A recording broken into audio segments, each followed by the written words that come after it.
Cek cek satu dua tiga dicoba. Dicoba.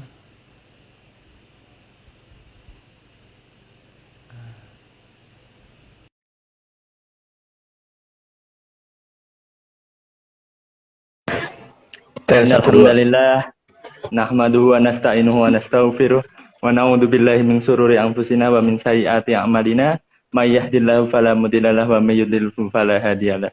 Asyhadu an la ilaha illallah wa asyhadu anna Muhammadan abduhu wa rasuluh. Allahumma shalli ala Muhammad wa ala ali Muhammad kama shallaita ala Ibrahim wa ala ali Ibrahim innaka Hamidum Majid.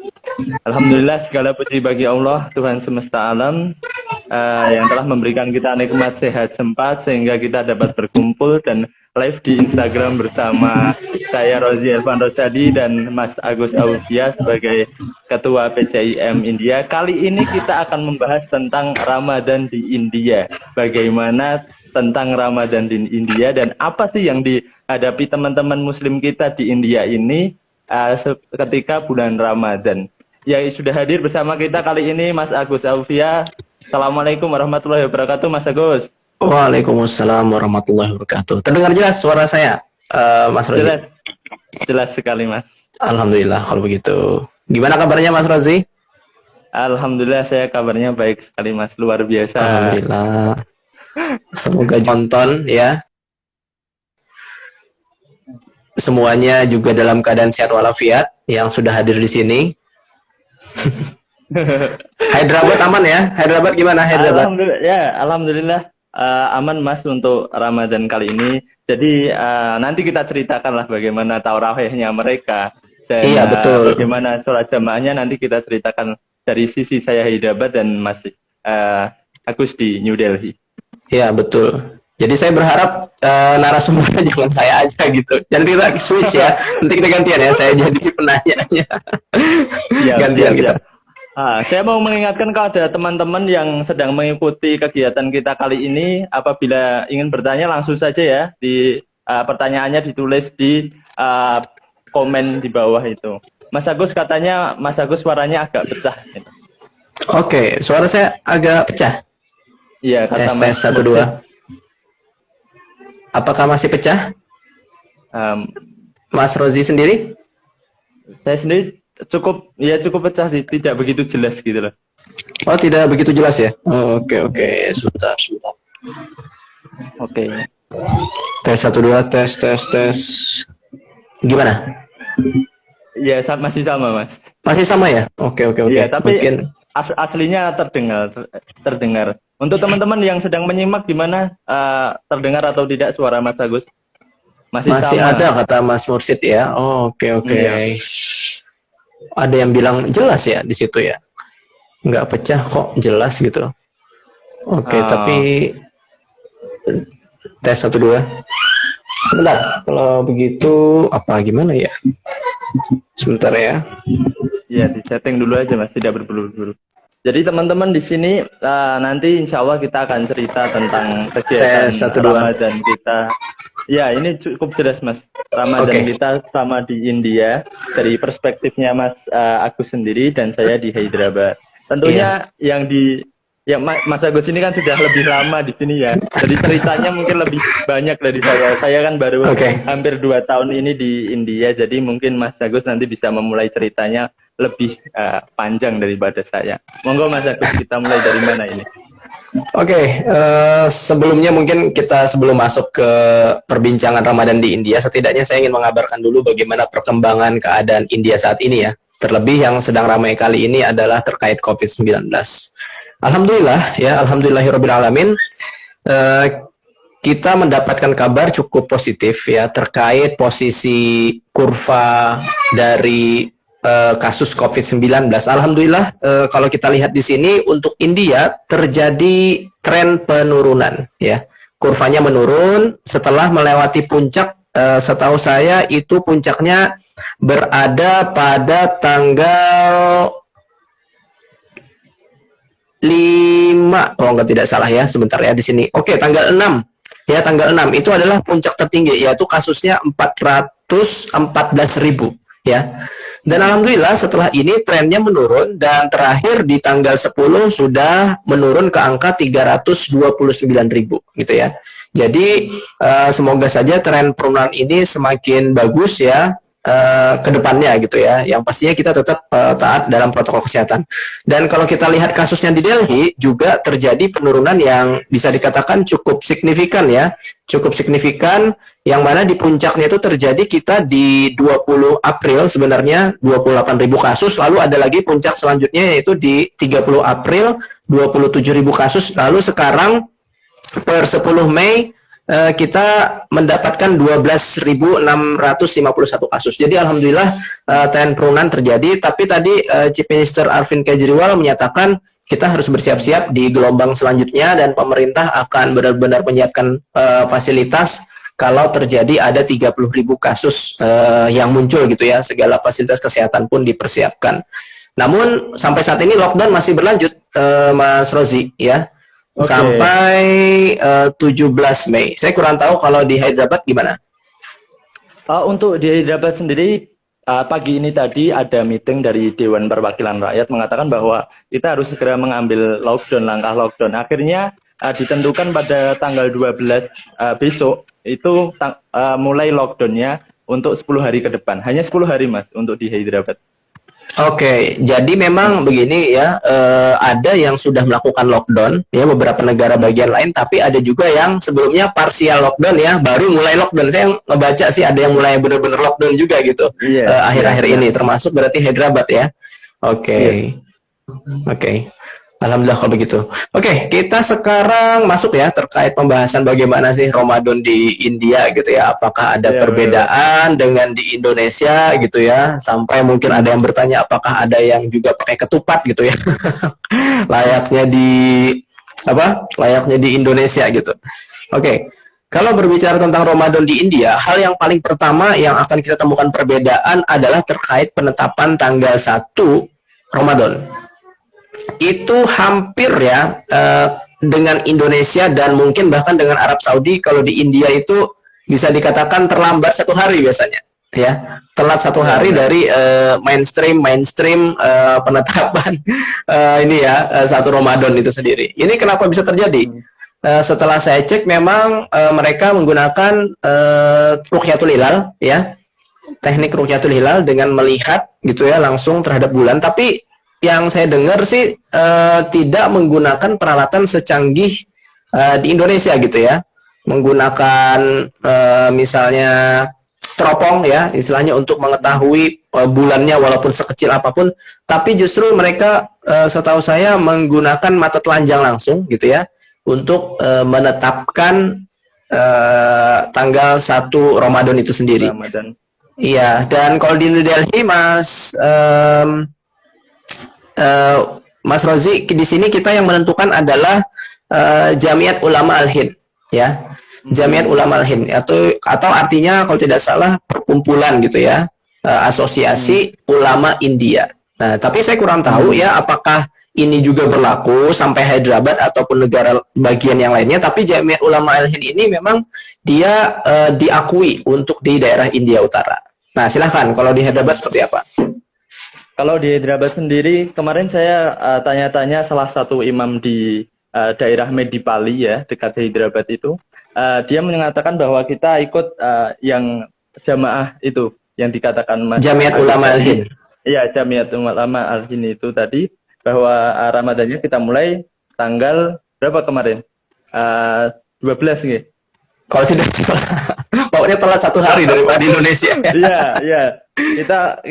Kita ikut mereka akhirnya karena saya langsung tanya pada beliau kan, beliau juga imam masjid kan ya, saya tanya itu terus kita ada percakapan sedikit itu, dia mengatakan bahwa puasanya kita lebih lambat 1 hari. Oke, tapi ada cerita menarik ya, ada cerita menarik memang untuk khusus daerah India Selatan ya seperti Kerala itu, bahkan ada yang memang memulai puasanya itu seperti di Indonesia gitu. Oke, di Indonesia 13 April ini ada Arya yang menyampaikan untuk di Indonesia. Nah, India berarti kan 14 April gitu ya. Iya, berarti India kan 14 April. Nah, ini ada yang menyatakan bahwasannya di India Selatan seperti Kerala, khusus seperti tahun lalu itu Mas Rozi, itu seperti di Indonesia untuk tanggal penetapannya gitu. Lalu pertanyaannya ada yang nanya nih, lalu Mas Agus milih apa gitu? Mas Rozi milih tanggal berapa gitu? Untuk sampai saat ini saya pribadi ikut di Indonesia ya untuk penanggalannya, karena mempertimbangkan Arab Saudi juga, mempertimbangkan di Indonesia, dan juga saya masih melihat di India masih ada yang menggunakan tanggal 13 April, jadi tetap ikutnya merujuk ke Indonesia gitu. Kalau Mas Rozi gimana? Kalau saya sendiri ikut India Mas, kan karena saya sudah hampir 1 tahun di sini, domisili di sini, jadi saya bertanya langsung dengan ulama-ulama sekitar dan mengikuti orang-orang sekitar saja puasanya kapan. Siap. Seperti itu. Iya, tidak ada yang salah ya. Saya pikir benar ya, semuanya benar kita bisa pilih. Oke, jadi itu kalau terkait penetapan 1 Ramadan. Terus mungkin kita lanjutkan nih yang kedua, kalau berbicara perbedaan mungkin bisa kita temukan sebenarnya di atmosfer ya mungkin ya. Kalau atmosfer, jujur kalau saya di kota New Delhi, apalagi daerah saya kan mayoritas Hindu ya, jadi benar-benar tidak terasa gitu ya. Ini kalau berbicara sebelum COVID-19, wilayah yang ramai itu memang wilayah yang ada di daerah permukiman Muslim, seperti di daerah Zakir Nagar gitu ya, ataupun di Jauh Masjid. Nah di situ baru terasa untuk yang namanya keadaan Ramadan gitu ya, dihiasi biasanya di tengah jalannya itu dengan kayak tali-tali yang nanti di situ ada ornamen-ornamen warna-warni gitu ya. Nah itu di situ benar-benar rame orang berjalan karena mereka nanti akan beli takjil gitu ya. Mereka di sini sih nggak bilang takjil gitu ya. Dan biasanya mereka juga pergi ke jamaah masjid ya, ataupun ya masjid-masjid terdekat gitu ya, pastinya untuk melaksanakan sholat tarawih gitu.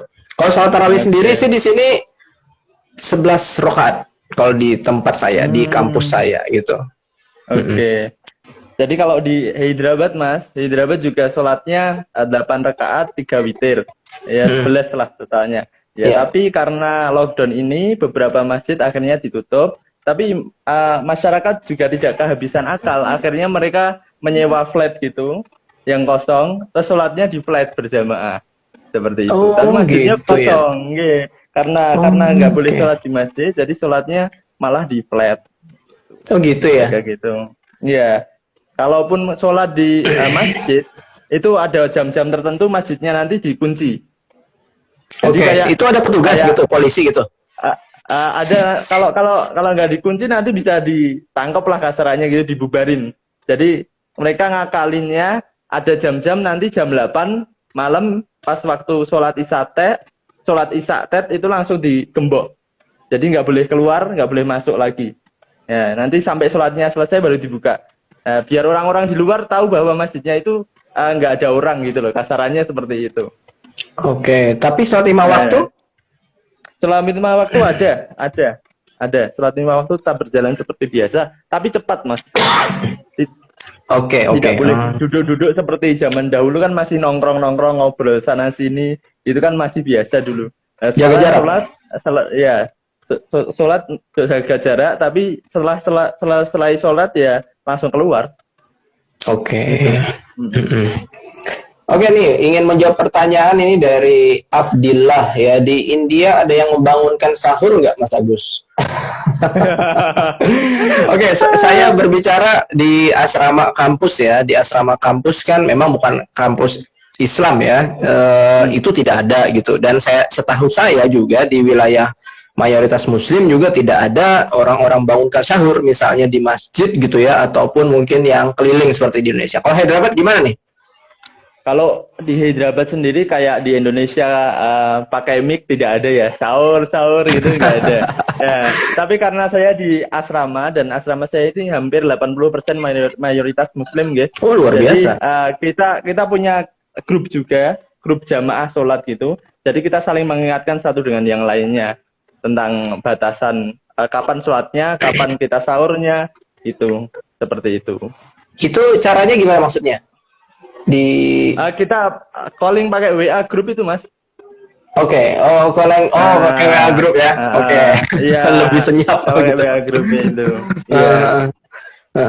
Oke, sebelumnya saya ingin menyapa dulu nih, ada Mas Malik, ada Mas Patrick, saya kenal banget, ada DNP Furniture, ada Taufik Malhotra, luar biasa, ada Riro, terus ada Sadilah ya, Herlina, Mbak Ibu Herlina ada juga, ada Ridwan Coy, ada Veronica, ada Vanizar, ada Haidar Alhamid ya. Ada Fani Helmo, kayaknya banyak banget nih ya.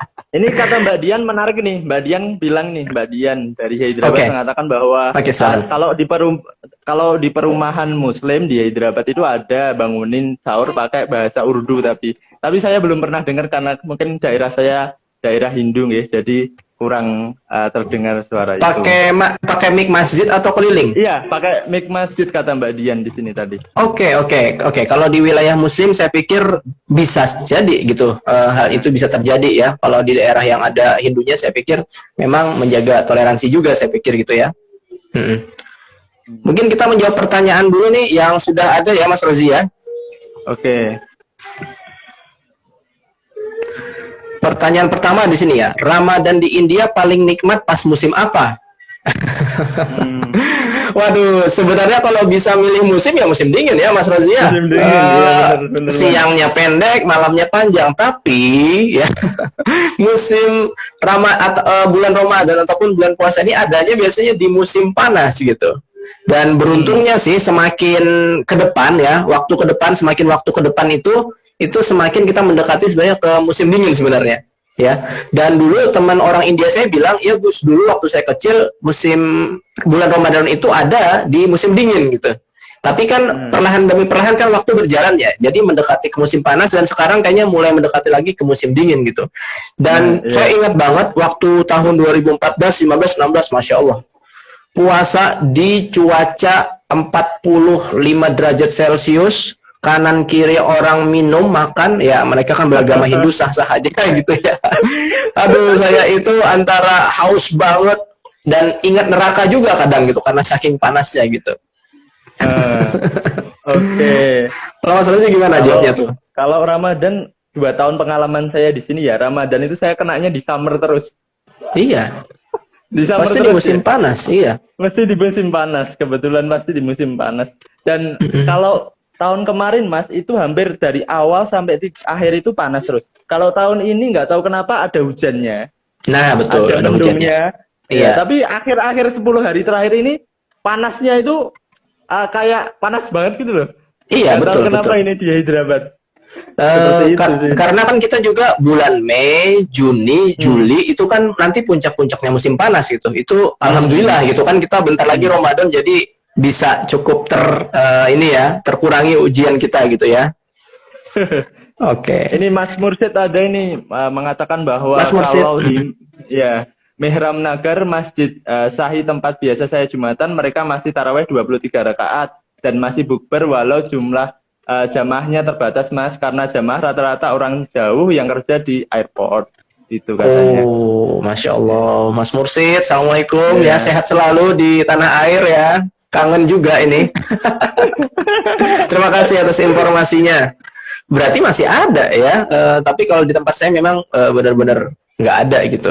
Sejauh yang saya tahu gitu. Oke, selanjutnya nih pertanyaannya apa lagi nih Mas Rozi? Ada dari Mbak Uti. Itu menanyakan bahwa apakah azan dengan pengeras suara ke luar masjid diperbolehkan di India atau azannya cukup di dalam masjid saja? Bagaimana Mas menurut jenengan?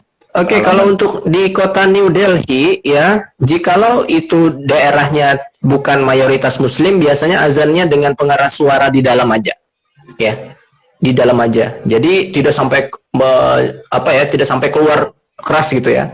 Tapi kalau di daerah Okla, ya, Muslim daerah Okla, Zakir Nagar itu, Masya Allah, saya ingat Indonesia tuh karena pengeras suaranya keras gitu ya, karena di situ memang mayoritas Muslim. Jadi gimana Hyderabad? Kalau Hyderabad kebetulan kalau azan masih terdengar 5 waktu kenceng, itu tidak di semua tempat tapi ada di Hyderabad sini. Untuk saya sendiri, pengalaman saya sendiri Jumatan, karena saya Jumatannya di kampus ya, kampus saya ada masjidnya. Itu Luar biasa. azannya itu di dalam Mas, tapi sampai keluar. Tapi keluarnya itu tipis-tipis aja, nggak kencang banget gitu. Iya, iya kurang lebih kayak gitu. Ya, Kurang lebih kayak gitu. Iya, Betul. seperti itulah. Di Nah, dalam itu kampus menurut ada pengalaman masjid, saya. Mas Rozi.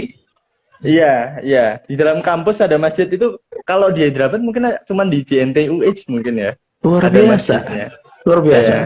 Karena Padahal kita sama-sama karena gini, Jawaharlal Nehru.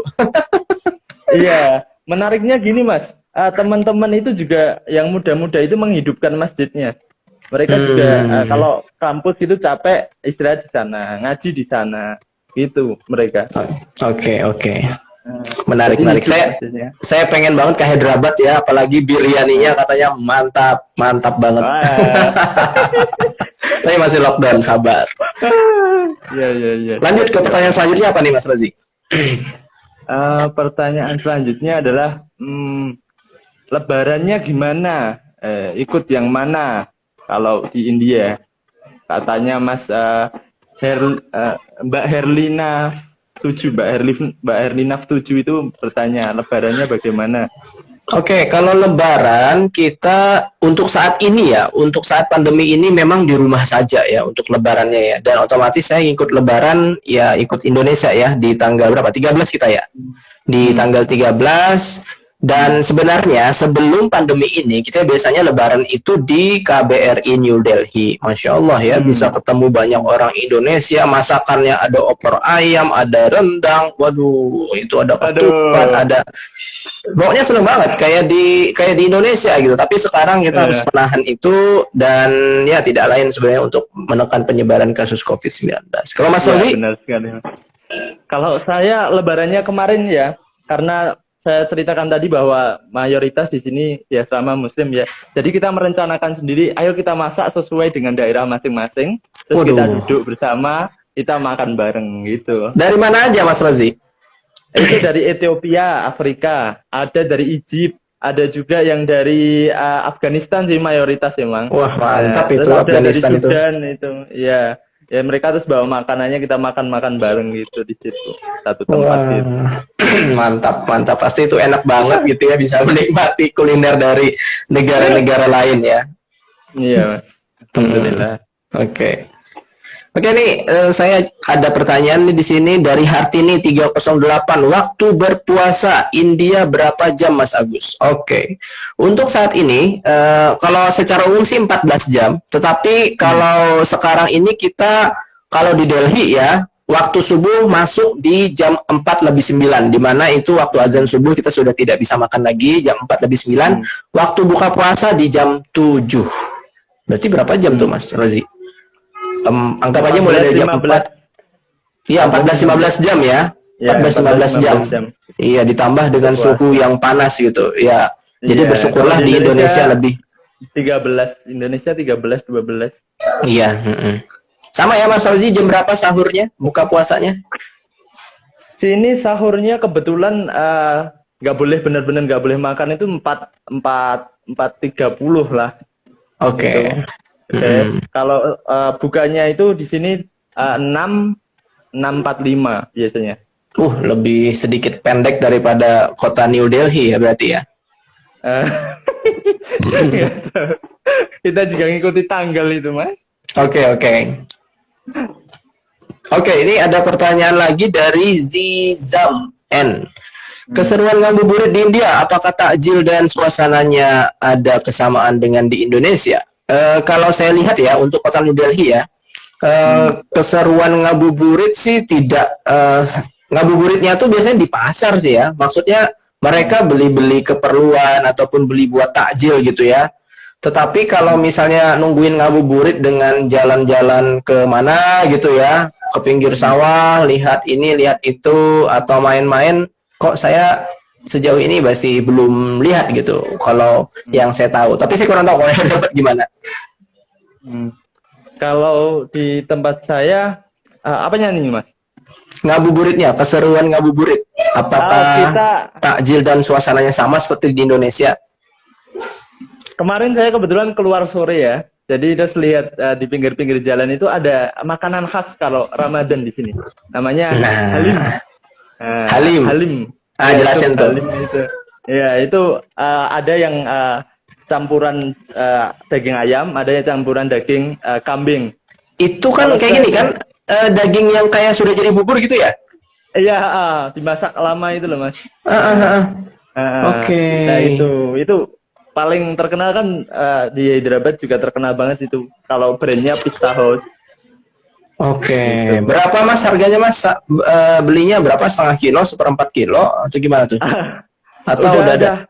Udah tempatnya sendiri itu sekitar 300-an Mas. Mahal kok. Mahal ya?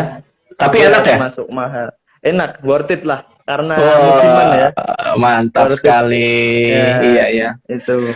Itu cara makannya Mas Rozi pakai apa? Pakai nasi langsung gitu di taruh. Iya, langsung kan Roti. udah sup ada kuahnya gitu kan. Langsung dimakan aja. Oke. Langsung Wah, kalau dimakan orang Indonesia biasanya kan pakai nasi ya biar lebih. Kalau di Indonesia itu ada yang mirip kayak gitu Mas di Tegal kalau nggak salah. Itu juga namanya mereka manggilnya bubur India. Hah? Bubur India? Oh, gitu ya. Mereka manggilnya bubur India. Padahal itu ya halim itu. Oke. Jadi ada orang-orang itu loh, jamaah tabligh itu yang Oke.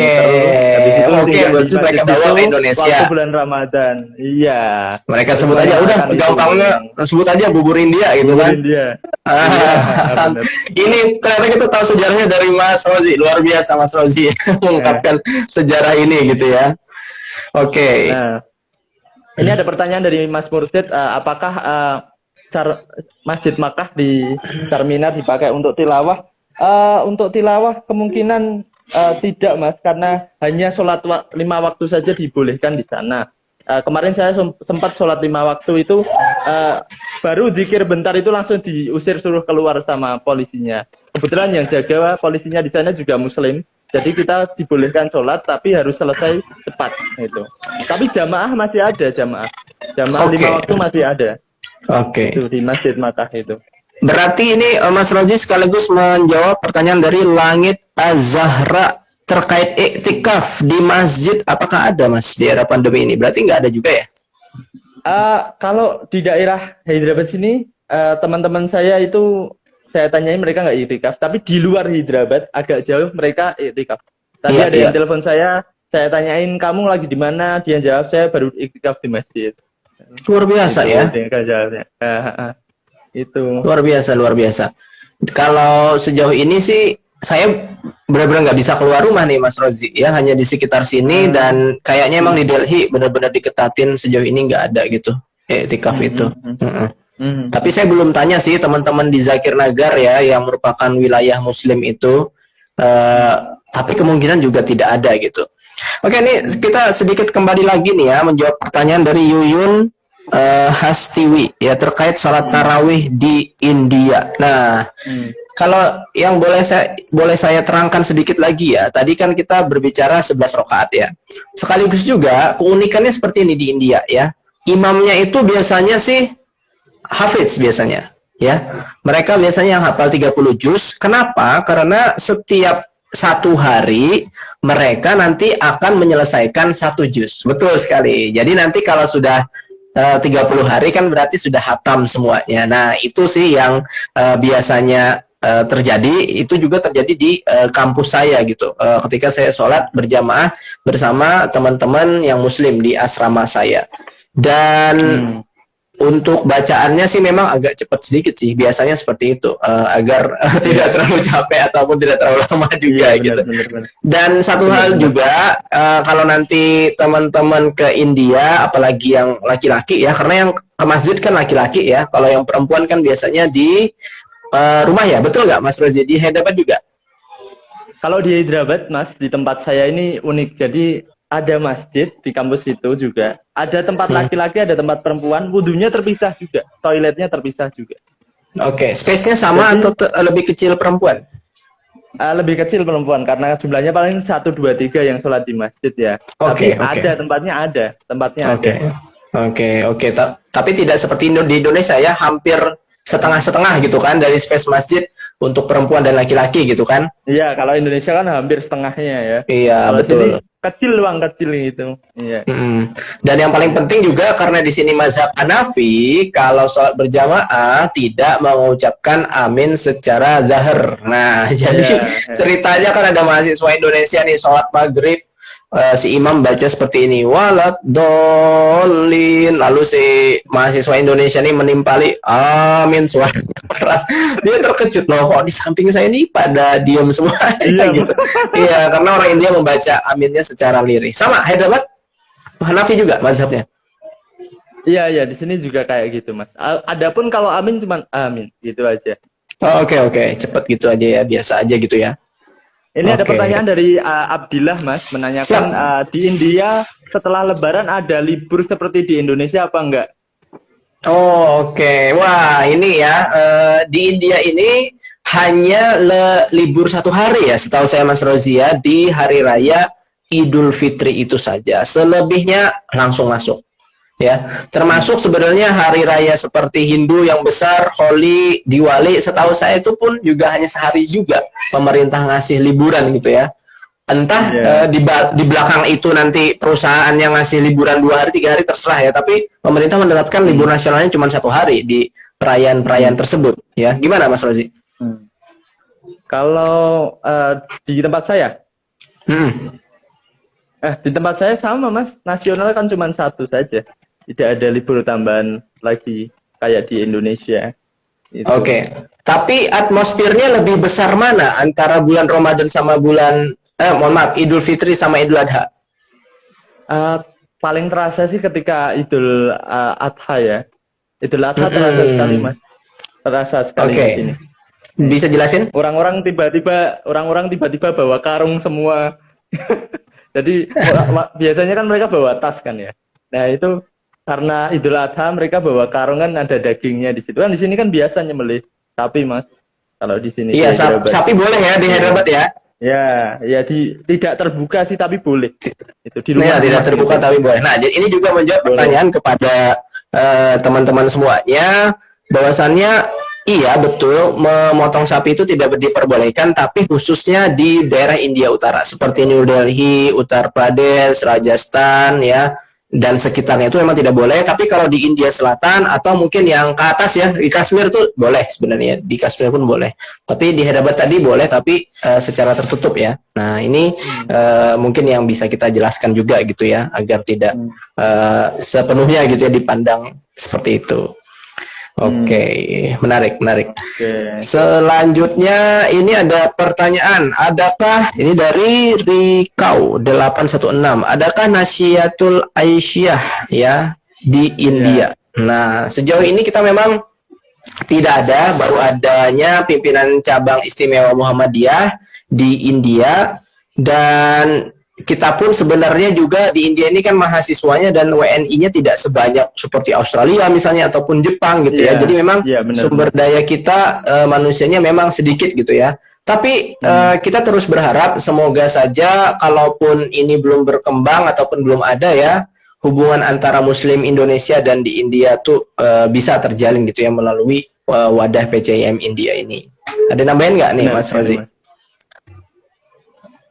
Benar sekali Mas. Tambahan untuk menjalin silaturahmi dengan organisasi. Iya.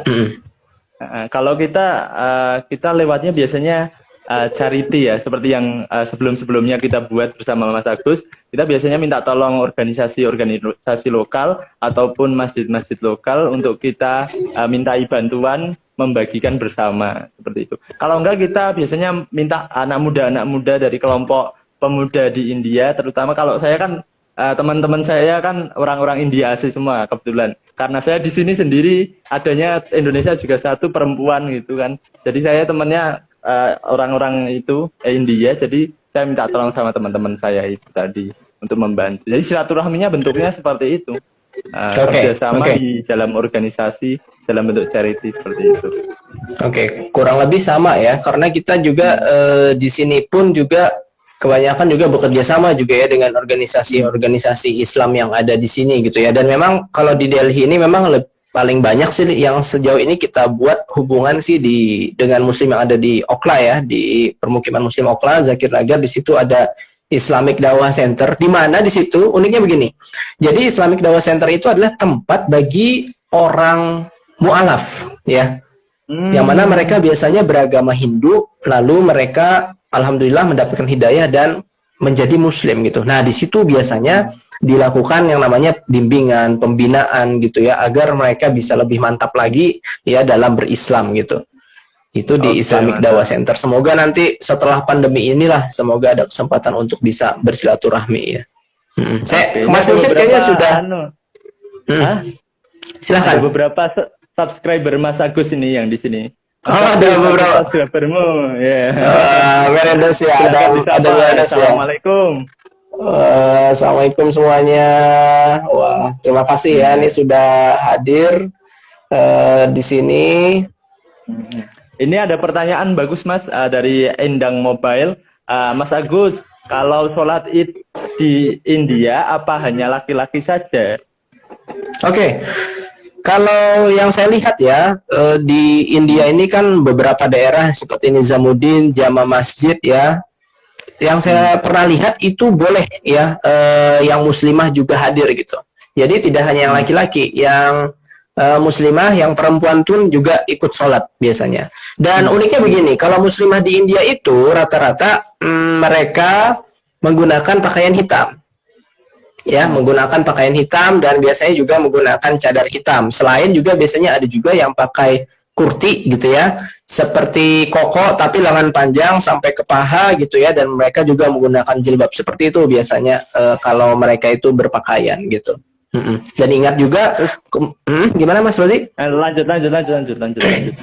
Dan juga perlu diingat kalau Muslim di India ini populasinya terbesar kedua ataupun ketiga di dunia gitu ya. Di mana totalnya itu ada sekitar 14% dari 1,3 miliar penduduk yang ada di India. Dan nanti tahun 2050 ya, 2050 India akan menjadi negara dengan Muslim populasi terbesar di dunia. Oke. Iya benar. Ini ada pertanyaan lagi Mas tentang keislaman ini dari Mas Mirkli. Itu menanyakan Mas Agus, di India banyak orang Syiah tidak? Oke. Di India, sebagaimana yang sudah saya jelaskan ya di video YouTube saya, itu urutan kedua terbesar di dunia setelah Iran gitu. Jadi kita kan punya beberapa teman-teman mahasiswa ya yang ada di Aligarh Muslim University ya. Itu saya sempat diceritain Mas Agus, tidak semua masjid di sini itu masjid yang bisa kita sholati, karena memang ada juga di situ masjid untuk kaum Syiah ya, penganut Syiah, di mana mereka punya ciri-ciri tersendiri. Tapi saya kurang tahu ya di Hyderabad gimana kabarnya. Tapi kalau gini, kalau di India Utara ya, salah satu pusat Syiah itu ada di Uttar Pradesh ya, di Lucknow. Di mana dulu Raja Lucknow itu ya, kita menyebutnya dulu tuh istilahnya apa ya, saya lupa. Tapi di situ kan kita punya Imam Bara ya, di India ada Bara Imam Bara, Chota Imam Bara, itu memang didedikasikan untuk Imam Hasan dan juga Husain gitu. Yang mana ini memang dari rajanya dan beberapa rakyatnya memang Syiah gitu. Ininya dasarnya. Oke. Hyderabad gimana Mas Rozi? Ada juga? Kalau di Hyderabad setahu saya ya Mas, Islam di sini itu terbagi jadi 3 ya. Jadi Sunni. Terus ada Syiah, terus ada yang Islam Haji Ali itu loh, yang nyembah apa? Kuburan itu loh. Jadi mereka ini tampilannya memang pakai peci, pakai gamis gitu. Tapi ketika masuk tempat kuburannya itu mereka lepas baju terus sujud-sujud di depan kuburannya itu. Lepas baju itu maksudnya gimana Mas Rozi? Langsung telanjang badan gitu? Enggak bulat tapi cuman atasan saja. Oke. Harus kayak gitu ya, harus lepas gitu ya? Ya, yang saya lihat seperti itu Mas, karena saya kan sering muter-muter ya sama teman-teman saya gitu kan. Terus saya tanya-tanya, ini apa sih gitu kan? Oh itu makam ulamanya mereka. Terus mereka ngomong di Hyderabad ini Islam ada 3, terus bla bla bla bla bla bla bla. Terus dia ngomong gitu. Iya, kalau justru saya tahunya itu 2 gitu. Satu memang yang benar-benar menjalankan sunnah gitu ya. Satu lagi memang ya tadi seperti yang mohon maaf ya, yang mengkeramatkan makam gitu ya. Kalau di kita itu ada di Hazrat Nizamuddin, ya, di makam Hazrat Nizamuddin. Nah di situ memang banyak banget Mas Rozi yang juga datang untuk berziarah karena dianggap di situ dapat mengabulkan gitu ya harapan-harapan kita gitu. Terus ini ada pertanyaan Mas dari Arya_W33. Apa yang paling dikangenin dari bulan Ramadan di Indonesia? Waduh, ini berat juga pertanyaannya. Saya jujur kangen itu suasana tarawihnya, ya. Terus suasana pasar Ramadannya. Nah, itu tuh dua hal yang benar-benar saya rindukan gitu ya. Dan di balik itu pastinya kuliner-kuliner gitu ya, berkumpul bersama keluarga, kolega itu benar-benar saya rindukan karena di India ini karena saya lokasinya mayoritas Hindu, jadi ada rasa sedih juga gitu ya, kangen yang begitu besar. Mas Rozi gimana? Kalau saya sih kangennya itu kangen suasananya ya, riuh gitu loh Mas. Riuh, makanannya juga itu. Sampai sekarang mungkin lidah saya sudah terbiasa dengan makanan India ya. Gak tahu nanti kalau pulang nanti gimana. Soalnya sering masak sendiri, terus sudah terbiasa dengan makanan-makanan India gitu. Jadi yang saya kangenin suasana sama makanannya sih kalau tentang Indonesia. Nah, ini saya ingin tanya langsung ke Mas Rozi. Mas Rozi, makanan kesukaan Mas Rozi apa? Makanan India kesukaan Mas Rozi. Nah, ini tanya mahasiswa di Hyderabad. Iya. Kalau saya paling suka, waduh, nggak ada yang paling sih Mas. Tapi cuman suka aja itu ya biryani biryani tapi yang daging sapi ada di sini. Sapi yang enak ya, bukan kambing, bukan ayam ya? Kalau menurut saya sih sapi yang enak ya. Bikin iri aja. Kita paling mentok di sini kerbau. Iya, kerbau. Kalau di Delhi kerbau. Kalau di sini beli yang kambing itu kalau nggak yang benar-benar branded ya, itu cuman isinya cuman tulang doang. Nggak gitu ada ya? dagingnya. Iya, kadang gitu kalau nggak pinter milih brandnya itu. Apa brand yang keren Mas Rozi di situ? Banyak Mas di sini. Wah, ini harus nyebut brandnya ya. Ayo iyalah, nanti saya mau nyoba kalau ada kesempatan, siapa tahu juga yang lain, kasih tipsnya dong. Ada Bawarci cuman ada satu di sini. Kalau yang lainnya itu abal-abal. Ada cuman Bawarci tapi tambahan itu abal-abal. Mereka cuman niru-niru. Itu. Ada berapa Mas satu porsi untuk 1 kilogramnya biryani sapi itu? 1 kilogram saya belum pernah beli 1 kilogram Mas. Paling satu pekan aja itu 100 rupiah ya atau 20 ribuan. Ya murah lah ya. Insya Allah ya cocok lah ya. Kata Mbak Dian itu paradise dong. Itu yang paling enak biryani, paling enak paradise, tapi paradise itu nggak ada daging sapinya ya, cuman adanya kambing sama ayam. Ini ada tambahan dari Mbak Dian tadi, ternyata Islam di Hyderabad itu ada 4 Mas. Ada Syiah, Sunni, Sufi, Keramat sama Bora. 5 malah ya. Nggak tahu. Bohra. Oke. Bora. Nggak tahu itu tulisannya Bora gitu. Bora. Ya, Bora. Bisa jadi Bora. Wah, menarik ini. Kita memang masih belum tahu ya istilahnya sepenuhnya kelompok-kelompok Islam yang ada di India ini ya. Yang mana menarik juga nanti kalau untuk kita bisa teliti lebih jauh ya, Mas Rozi ya. Iya. Ini ada pertanyaan ini Mas dari Mbak Endang lagi, Endang Mobile, katanya Mas Agus, Mas Rozi, di sini ada takbiran keliling seperti di Indonesia enggak? Maksudnya di sini di India. Terus kapan takbirannya kalau ada? Takbiran ya. Biasanya saya takbiran itu di Masjid KBRI ya sebelum pandemi. Jadi saya benar-benar di asrama pun ya, saya kan pas di asrama saya langsung ke KBRI ya malamnya ya.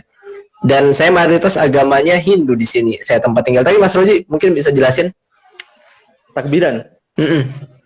Takbiran ada nggak? Malam takbiran gitu. Ada tapi di masjid doang. Nggak sampai kayak bawa obor keluar keliling gitu, enggak sih.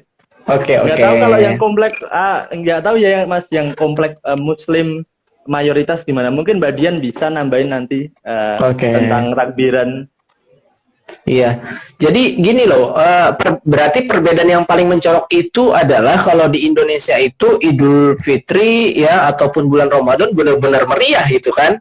Kalau di India mungkin tidak semeriah di Indonesia, justru mungkin di Idul Adha yang rame gitu loh, yang istilahnya benar-benar rame gitu kan, terasa atmosfernya gitu. Saya pikir kesimpulannya sih itu gitu kan. Ini kata Mbak Dian katanya kalau takbiran nggak ada juga Mas gitu. Oke. Nggak ada. Ini Wah. ada pertanyaan dari Mas siapa ini Mas Aska Falah. Mas Agus, Oke. apakah panipuri bisa dijadikan takjil? Wah, ini sahabat panipuri ini. Waduh. Sahabat panipuri, sahabat celup air. Aduh, itu memang salah satu bisa saya katakan kuliner kesukaan saya ya. Namun karena pandemi ini harus tertahan dulu, tidak bisa menikmati panipuri. Bisa banget gitu, bisa banget. Sebab itu dijual gitu. Dijual di setiap tempat, apalagi kalau kita di daerah Hindu kan biasanya kan itu dijual di daerah yang beragama Hindu ya, dan itu vegetarian ya, aman ya, tidak ada unsur alkohol ataupun daging ya, karena itu benar-benar pure, tidak ada daging sehingga bisa kita nikmati. Di Hyderabad ada nggak? Itu bisa dijadikan takjil, gelas. Kita beli 10 rupiah, 2.000 rupiah dapat 3 ataupun dapat 4 panipuri gitu. Iya, benar. Kalau di Hyderabad sendiri banyak sekali Mas. Dulu saya pertama di sini, ini ada cerita lucu ini. Jadi pertama sampai di sini, ini teman saya ini ngatakan gini, Rozi, kamu jangan pernah jajan makanan pinggir jalan. Setelah 1 jam, dia terus ngomong berubah lagi. Rozi, ayo aku ajak ke makanan favoritku. Dia ngajak saya ke panipuri itu. Ke panipuri itu. Itu di pinggir jalan. 1 jam yang lalu dia mengatakan jangan jajan di luar. Saya di situ terus katanya jajan di luar. Saya makan itu Mas. Nggak cocok saya. Kalau saya nggak cocok. Sampai sekarang? Sampai sekarang? Sampai sekarang nggak mau nyoba lagi. Itu waktu pertama kali itu dia ngambilnya pakai tangan kosong atau pakai plastik? Tangan kosong. Tangan kosong. Sakit perut nggak habis itu? Langsung sakit perut 2 hari Mas.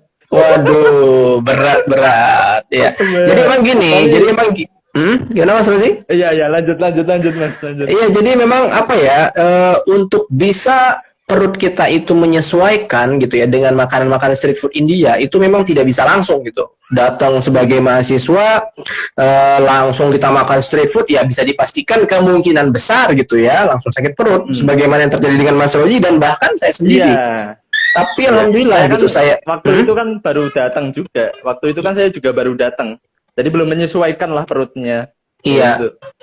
Dan bagi orang Indonesia memang hal tersebut terbilang ekstrim gitu ya, dengan street food di pinggir jalan lalu langsung pakai tangan kosong gitu ya, itu memang ekstrim. Tapi bagi orang India yang sudah menjadi kebiasaannya, yang sudah mengenal dalam tanda kutip patogen-patogen yang ada, itu aman gitu ya, itu aman. Dan saya pribadi pun juga aman gitu karena sudah 7 tahun mungkin badan ini sudah menyesuaikan gitu Mas Rudi. Tapi jangan sembarangan juga milihnya. Pilih yang cenderung lebih sedikit lah, agak lebih sedikit higienis gitu ya. Ini Mas ada pertanyaan dari Mas Mirkli. Itu mengatakan bahwa Mas Agus, apakah pasta dalit di India dapat perhatian dari pemerintah di sana? Ya, ini pertanyaan menarik ya, dan banyak banget sebenarnya isu ini masih dikepoin sama netizen plus 62. Ya, untuk kasta dalit mendapatkan perhatian ya. Jadi istilah dalit ini tidak ada secara bahasa formal ataupun bahasa perundang-undangan yang ada di India. Mereka disebut dengan schedule caste ya. SC ya, itu kategori mereka, kategori untuk kasta dalit gitu. Dan mereka perhatiannya dari pemerintah dalam bentuk mereka mendapatkan kuota untuk akses pendidikan ya, apalagi dalam pendidikan di universitas ataupun sekolah-sekolah negeri milik pemerintah, termasuk juga pekerjaan, apalagi dalam pekerjaan-pekerjaan di instansi pemerintah. Itu salah satu bentuk perhatiannya. Namun di satu sisi ya kaum Dalit ini merasa masih belum maksimal dari apa yang diberikan pemerintah.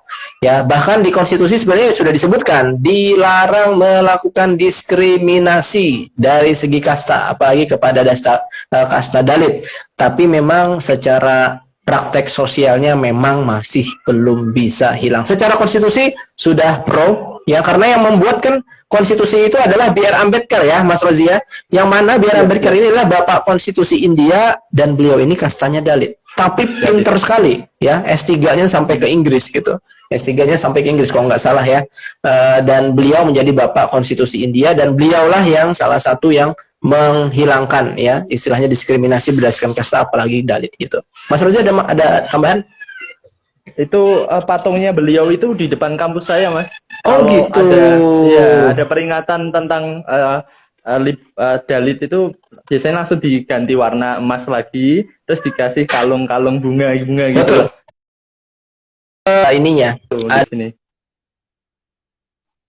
ada patungnya ya B.R. Ambedkar gitu. B.R. Ambedkar. Iya, benar. Kalau pengalaman saya sendiri di sini untuk teman-teman saya ya, saya tanyakan tentang hal tersebut, mereka biasanya ceritanya ketika saya sedang berdua saja dengan mereka, ketika nongkrong itu. Jadi mereka katanya berbicara tentang kasta itu hal yang tabu untuk dibicarakan. Betul. Tapi secara saya observer teman-teman saya sendiri, memang mereka itu tanpa sadar itu terbagi, Mas. Langsung jadi 3 gitu loh. 3 kelompok sendiri gitu. Kayak gimana? 3 kelompok apa itu? Iya, di kelas saya sendiri loh ya. Itu ada terbagi kelas atas, menengah sama bawah itu. Pertemanannya gitu. Pertemanannya langsung kelihatan gitu. Iya ya. Gitu. Saya pikir juga begitu, Mas Rozi. Di kampus saya itu memang ada ikatan mahasiswa Dalit gitu ya, ikatan mahasiswa Dalit. Memang nggak disebut langsung Dalit sih, tapi ada gitu memang organisasinya gitu. Dan waktu saya di kelas itu, waktu awal-awal saya masuk kampus, memang saya agak bingung. Ini maksudnya apa ya? Maksudnya kok kayaknya ada ini ya, batasan-batasan antara satu dengan yang lain, ataupun ada pengelompokan satu dengan yang lainnya. Dan itu memang secara apa ya, fisik itu kelihatan gitu. Oh, ini gaulnya sama yang ini. Oh, ini sama ini gitu. Memang ada sih ya rasa-rasa minder seperti itu gitu.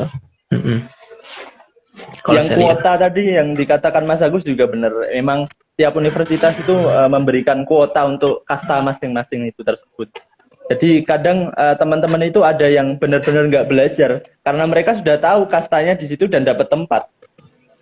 Gitu. Untuk placement gitu seperti itu. Teman-teman saya juga seperti itu. Mereka ada yang sudah tahu, saya nggak perlu belajar, pasti saya dapat tempat karena udah ada peraturannya tentang placement di kasta tersebut. Oke, itu ada itu mungkin saya seperti itu. Itu mungkin salah satu kekurangan dan juga kelebihannya ya dari sistem kuota kasta itu sendiri gitu. Dan jangan salah loh. Ya, saya ingin bertanya nih kepada Mas Rozi ya. Ada kasta nggak di Muslim? Kalau setahu saya, menurut Mas Agus kemarin informasinya ada sih kelihatannya. Tapi kayak saya kurang paham tentang kasta di Islam di India ya. Oke. Mungkin bukan kasta ya Mas, tapi mungkin marga ya, kuat-kuatan marga. Ada yang Khan, ada yang Sayyid, ada yang lain-lainnya gitu. Iya. Jadi memang yang saya tahu gitu ya, kasta ini memang juga ada di Muslim juga gitu. Tapi memang perbedaannya begini, ada yang masih ya ingin menggunakannya itu secara kehidupan sosial, tapi ada juga yang mulai menghilangkan ya sekat-sekat itu gitu. Alias mereka ya langsung aja sebagaimana prinsip-prinsip Islam gitu ya, bahwasanya kita ini sama gitu ya, kecuali memang dibedakan oleh takwa kita ya kepada Allah Subhanahu wa taala. Dan kalau dari segi marganya memang marga-marga seperti Sayyid ya, Syekh ataupun apalagi ya. Kalau Khan juga termasuk yang tinggi ya, seperti Syahrukh Khan, Amir Khan, Salman Khan, nah itu berada di kasta-kasta kesatria gitu. Jadi logikanya seperti ini, sebab ya kenapa kasta ini masih ada, karena memang rata-rata yang sekarang di Muslim ini adalah mereka dulu beragama Hindu gitu. ya. Jadi sebelum mereka masuk Muslim pun mereka sudah memiliki kasta-kasta mereka masing-masing.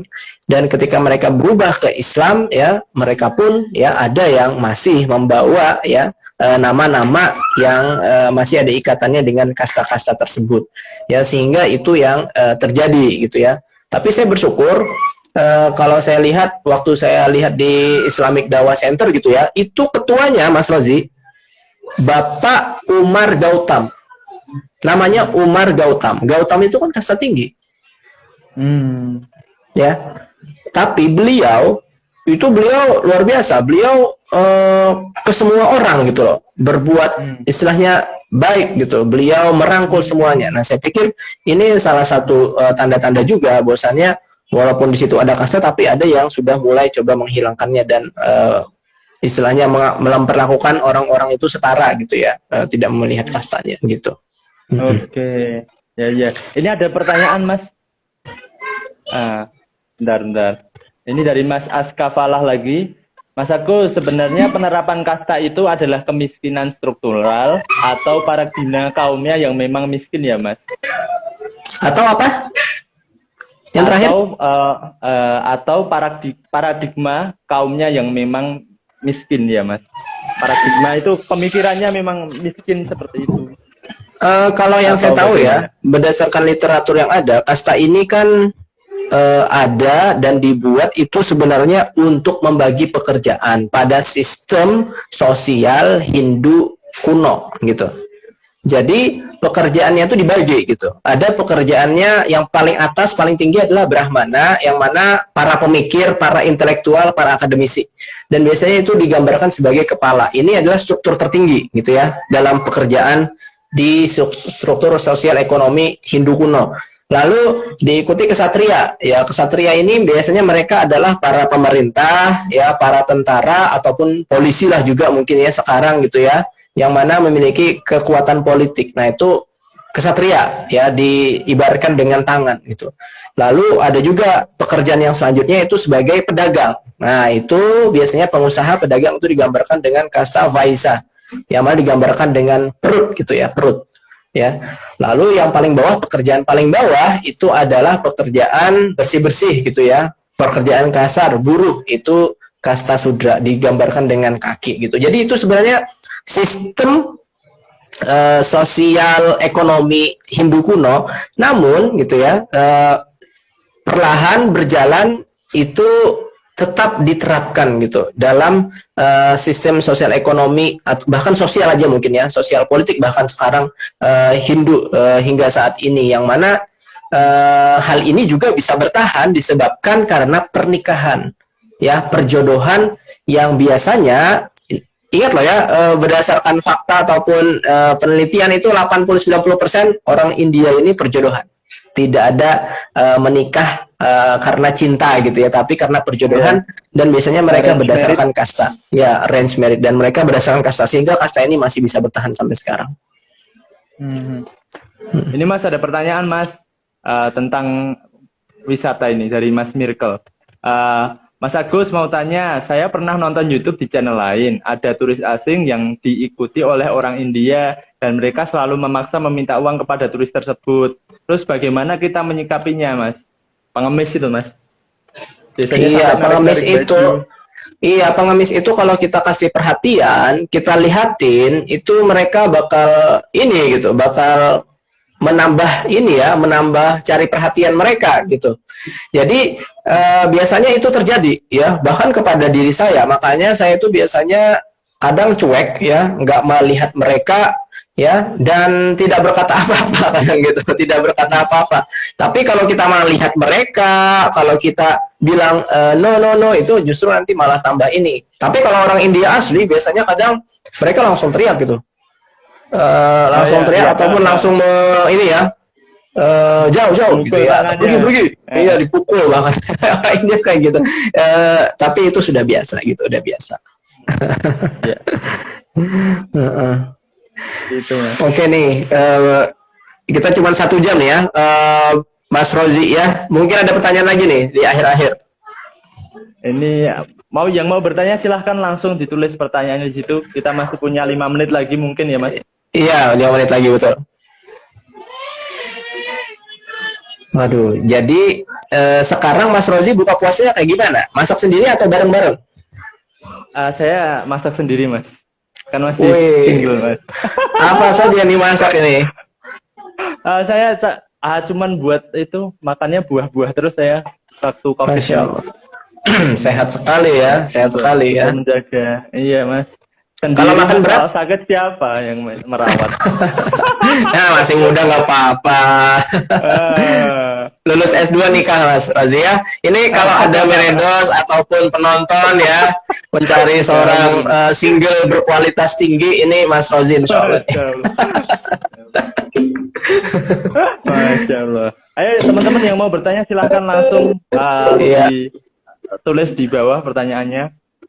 Ini ada dari Muhammad Safa Marwah ini. Apabila boleh ke Martapura Good gitu.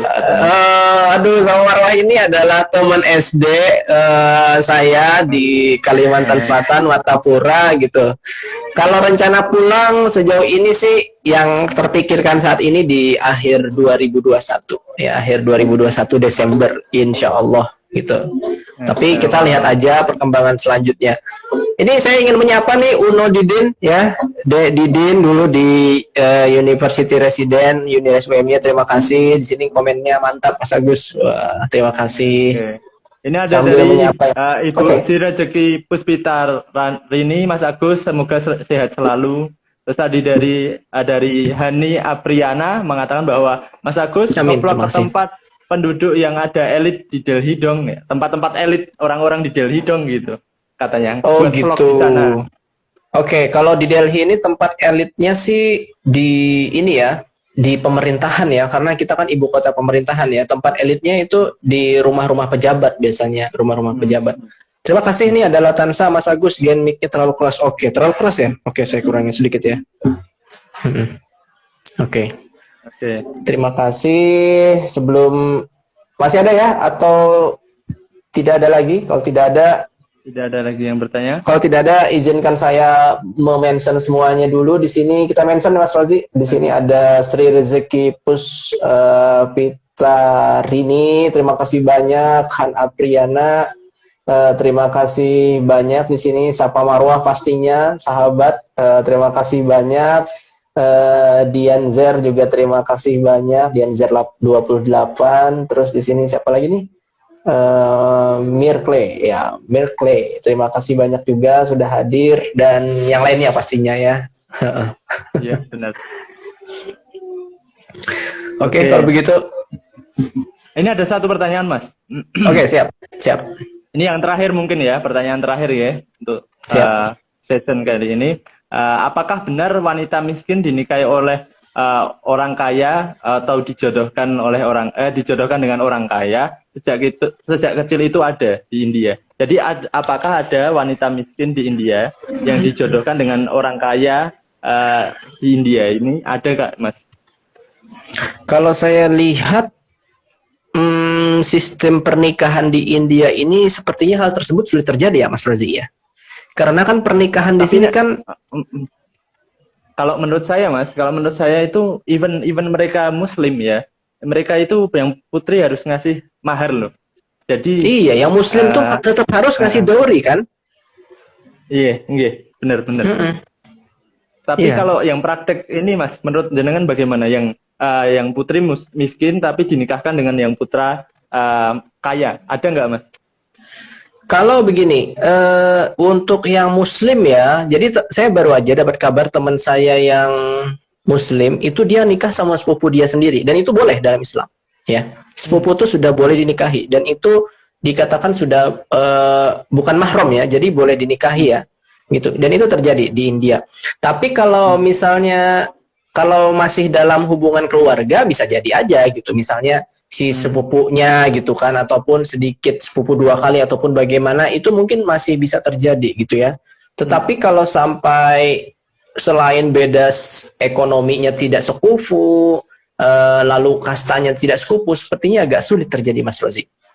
Sepertinya agak sulit terjadi Mas Rozi, karena kan di sini pernikahan berdasarkan kasta ya, ataupun berdasarkan garis keluarga gitu ya, ada ikatan keluarga itu sih biasanya, apalagi mungkin yang Muslim gitu. Saya pikir Seperti itu. Tapi kalau sampai miskin nikah dengan si kaya, beda kasta, beda ekonomi, kayaknya agak sulit terjadi gitu. Kecuali memang ada hubungan keluarga mungkin di situ, mungkin bisa masuk akal. Oke, oke. Jadi seperti itu ya teman-teman semua. Ini sudah berakhir session kita sharing Ramadan di India. Iya, tak terasa ini sudah 1 jam lebih. Sudah 1 jam lebih ini sharing bersama Mas Agus dan saya. Terima kasih untuk teman-teman yang sudah bergabung bersama kita di sini. Untuk teman-teman yang masih penasaran dan ingin bertanya, bisa langsung menuju ke Instagramnya Mas Agus atau ke YouTube-nya Mas Agus, bisa langsung ke sana. Nah, nanti insya Allah akan dijawab semua pertanyaan-pertanyaan personalnya seperti apa. Kita bertemu lagi di kesempatan yang lebih baik. Dan ada 1-2 patah kata mungkin Mas Agus untuk Lebaran besok. Ini kan mau Lebaran juga ini. Iya, saya hanya berpesan gitu ya, untuk kita di tengah pandemi ini berlebaranlah dengan menjaga ataupun menggunakan protokol kesehatan sebaik-baiknya agar kita bisa menjalankan lebaran sebaik-baiknya, dan jangan sampai ya sesuatu yang terjadi di India ini terjadi juga di Indonesia. Sangat kita tidak berharap, dan semoga juga saya doakan amal ibadah kita diterima ya di bulan Ramadan ini, dan kita menjadi insan bertakwa, dan kita kembali ya menjadi insan yang fitrah ya, tanpa dosa, ibarat bayi yang baru lahir ya. Semoga Ramadan ini membuat kita menjadi insan yang lebih baik. Amin amin ya rabbal alamin. Terima kasih ya sudah nonton. Mas Rozi juga sudah memandu ini. Kita bisa jumpa dengan mereka yang ada di Indonesia dan ketemu Mas Rozi langsung langsung debat. Ya, jadi itu teman-teman untuk sharing Ramadan kita di live Instagram ini di BCIM India. Kita bertemu lagi di kesempatan berikutnya. Saya Rozi Irfan Rosadi dan Mas Agus Aufia mohon undur diri. Wassalamualaikum warahmatullahi wabarakatuh. Dadah semuanya, Firminenge, Syukria. Pamit Mas Rozi ya dan semuanya. Mas Agus. Ya, assalamualaikum. Waalaikumsalam warahmatullahi wabarakatuh.